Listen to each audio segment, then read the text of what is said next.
Guys, welcome back to Vishal. ఈ రోజు నేను ఒక సరికొత్త ల్యాప్టాప్ అయితే మీ ముందు తీసుకొచ్చేసాను. సో బ్రాండ్ వచ్చేసి ఏలియన్వేర్. సో ఈ ల్యాప్టాప్ని మనం ఈరోజు అన్బాక్సింగ్ అయితే చేయబోతున్నాం. ఏంటి ఇందులో అంత స్పెషల్ అంటే అల్ట్రా 9 ప్రాసెసర్ వచ్చింది కదా రీసెంట్లీ లాంచ్. సో ఆ ప్రాసెసర్తో ఈ ల్యాప్టాప్ అయితే రన్ అవుతుంది. సో ఇందులో గ్రాఫిక్ కార్డ్ వచ్చేసి కూడా RTX 4070 అయితే ఉంది. సో ఒకసారి అన్బాక్స్ చేసేసి దీని డీటెయిల్స్ కంప్లీట్గా అయితే చూసేద్దాం. సో ల్యాప్టాప్ బాక్స్ ఫ్రంట్ చూసుకుంటే కనుక మనకి ఇక్కడ ఏలియన్వేర్ బ్రాండింగ్ అయితే ఇచ్చారు అండ్ ఏలియన్వేర్ లోగో అయితే ఉంది. ఇక్కడ 16 అయితే మెన్షన్ చేసింది, సిరీస్ 16 కాబట్టి.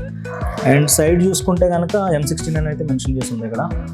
అండ్ బ్యాక్ సైడ్ కూడా సేమ్ అలానే ఉంది. బట్ ఈ లెఫ్ట్ సైడ్ చూసుకుంటే కనుక దీంట్లో ఉండే ఫీచర్స్ అండ్ సాఫ్ట్వేర్ గురించి అయితే మెన్షన్ చేశారు. ఏలియన్వేర్ కమాండ్ సెంటర్ కావచ్చు, డాల్బీ విజన్ అట్మాస్ కూడా ఉందంట. సో కంప్లీట్గా ఒకసారి ఓపెన్ చేసి అయితే మనం చూద్దాం.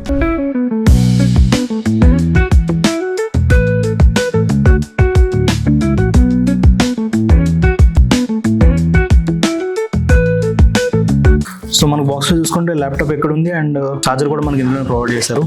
సో ఛార్జర్ కూడా సపరేట్ బాక్స్ లాగా అయితే ఉంది. సో దీంట్లో మనకి అడాప్టర్ అయితే ఉంది. సో నెక్స్ట్ చూసుకుంటే డైరెక్ట్గా మన ల్యాప్టాప్ అయితే ఉందన్నమాట. సో వెయిట్ కూడా చాలా ఎక్కువే ఉంది. దీంట్లో మనకి మాన్యువల్, కొంచెం paper work and 2 Alienware stickers కూడా వచ్చాయి మనకి దీంట్లో. Here we go. ఇక్కడ చూసుకుంటే మన ఏలియన్వేర్ M16 ల్యాప్టాప్ అయితే ఉందన్నమాట. సో టోటల్ అపీరియన్స్ అయితే మీరు ఒకసారి చూడొచ్చు. ఏలియన్వేర్ లోగో అయితే ఇక్కడ ఉంది. సో ఇది RGB వస్తుంది ఆబ్వియస్లీ. అండ్ బ్యాక్ సైడ్ చూసుకుంటే ఇక్కడ మనకి HDMI connector, charging port, DP port, అలాగే థండర్బోల్ట్ పోర్ట్ కూడా మనకి ఇక్కడ వచ్చేసాయి. సో సైడ్స్ చూసుకుంటే 2 USB slots and 1 micro SD slot కూడా ఉంది. అండ్ అదర్ సైడ్ చూసుకుంటే Ethernet port and head phone Jack కూడా ఇక్కడ ఉంది మనకి. సో బ్యాక్ సైడ్ చూసుకుంటే కంప్లీట్లీ ఎయిర్ వెంట్స్ అయితే ఉన్నాయన్నమాట. సో కూలింగ్ ప్రొవైడ్ చేయడానికి 2 ఫ్యాన్స్ కూడా లోపల మనకి క్లియర్ కనిపిస్తున్నాయి ఇక్కడికి. సో ల్యాప్టాప్ అయితే మనం ఇంకా లేట్ చేయకుండా ఆన్ చేసేసి అయితే చూద్దాం. సో దీని ఫినిషింగ్ చూసుకుంటే కనుక అటు మ్యాట్ కాదు, అలాని ఇటు గ్లాసీ కూడా కాదు. సో డిఫరెంట్ ఫీల్ అయితే ఉంది. సో ఇది మన ఫీల్ అయితేనే చెప్పగలం. సో ఇక్కడ చూసుకోవచ్చు అల్ట్రా 9 అయితే మెన్షన్ చేశారు. సో ఇంటెల్ సిరీస్లో కొత్త ప్రాసెసర్ కదా.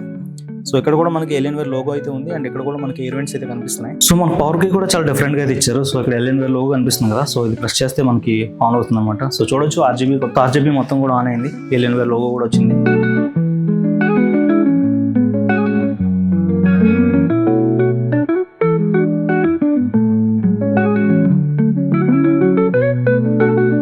అండ్ కీబోర్డ్ వచ్చేసి ఫుల్ సైజ్ కీబోర్డ్ కూడా కాదు, మనకి ఇక్కడ నంపాడ్ స్కిప్ అయింది. సో మనకి 60% కీబోర్డ్ అయితేనే ఉంటుంది. అండ్ ట్రాక్ ప్యాడ్ చుట్టూ కూడా మీరు చూసుకోవచ్చు, ఇక్కడ కూడా మనకి RGB అయితే యాడ్ చేశారు.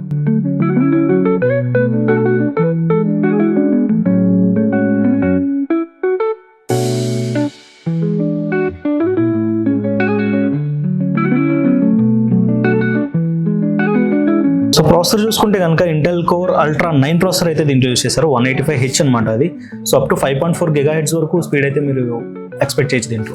సో ర్యామ్ చూసుకుంటే కనుక 16 GB ర్యామ్ అయితే ఉంది. 8 GB స్టిక్స్ 2 అయితే ఉన్నాయన్నమాట. సో DDR5 ర్యామ్ ఇది. సో స్టోరేజ్ చూసుకుంటే కనుక 1 TB SSD అయితే ఇందులో ఉంది. సో ఇందులో GPU చూసుకుంటే కనుక NVIDIA GeForce RTX 4070 అయితే ఉందన్నమాట. సో 8 GB GDDR6 VRAM తో అయితే ఉంటుందన్నమాట. సో ఇందులో OS చూసుకుంటే కనుక Windows 11 తో అయితే వస్తుందన్నమాట. అండ్ అలాగే ఈ డివైస్ మొత్తం కూడా మీకు 3 years వారంటీ అయితే కవర్ అవుతుంది. సో ఈ ల్యాప్టాప్ గురించి మరిన్ని డీటెయిల్స్ తెలుసుకోవాలనుకుంటే కనుక మనకి DM చేయండి లేదా కమెంట్ సెక్షన్లో అయితే చెప్పండి. సో మీకు ఈ ల్యాప్టాప్ తీసుకోవాలనుకుంటే కనుక మన వెబ్సైట్ అయితే vishalperipherals.com. మీరు మన వెబ్సైట్ అయినా విజిట్ చేయొచ్చు లేదా మన offline store Vishal peripherals or Vishal computer దేనికైనా మీరు విజిట్ చేయొచ్చు. So thank you for watching. Video నచ్చితే లైక్ చేయండి, షేర్ చేయండి, కమెంట్ చేయండి. Thank you.